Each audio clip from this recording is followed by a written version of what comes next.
Hey, what's up? I hope your day is going well. Today, I want to talk to you about Bitcoin, but more importantly, I want to talk to you about Satoshis. And those are the same thing, believe it or not, and they're kind of confusing. So I wanted to kind of use this time to just break that down and help you get an understanding for the difference there. So one Bitcoin is pretty simple. It's one Bitcoin. And inside of that Bitcoin, there is actually, it can be divided. And you can think about it like a dollar can be divided into 100 pennies. Those sats or Satoshi, those are basically the pennies of Bitcoin, really. And so I'll throw kind of a visual up here so you can get an idea for there's 100 million in one Bitcoin. So you can think about Satoshi kind of like dollars. They are part of a Bitcoin, right? But pennies aren't really part of a dollar. They're pennies, right? They are parts of a dollar. But once you have those added up, then they equal $1, right? The same is true with Satoshis. And so, as you start, collecting Bitcoin or buying Bitcoin, you don't have to buy like a whole one to get started with. You can actually buy just parts of a Bitcoin, just like you could own parts of a dollar.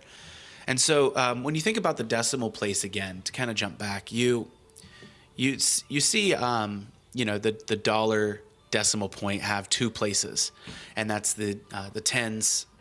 It goes up to the tens mark, right?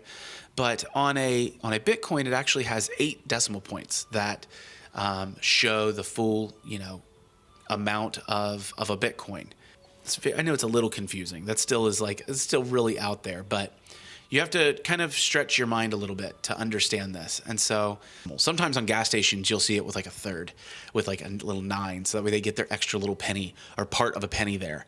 So again, just to kind of break that down, $1 is 100 pennies. One Bitcoin is 100 million Satoshi. And so it's pretty simple whenever you understand it, but it's even better whenever you start to get your hands on some Bitcoin and really start to understand, oh, okay, I've got 0.003. 0.003 would be 300,000 sats, right? And again, I have to reference this chart every once in a while just to try to drill it into my head of like, okay, here's the amount that this is, and here's how much I've accumulated. And those are valued just the same as a Bitcoin. It would just be a fraction of a singular coin.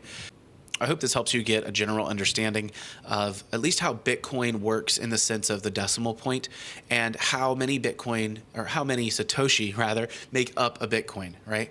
And the terminology is still very new to me. It's still something that I'm trying to, generate within myself and learn more and more. And so if you want to learn more stuff like this, please comment below. Let me know if you have questions, and I'll keep making content just like this one. See ya.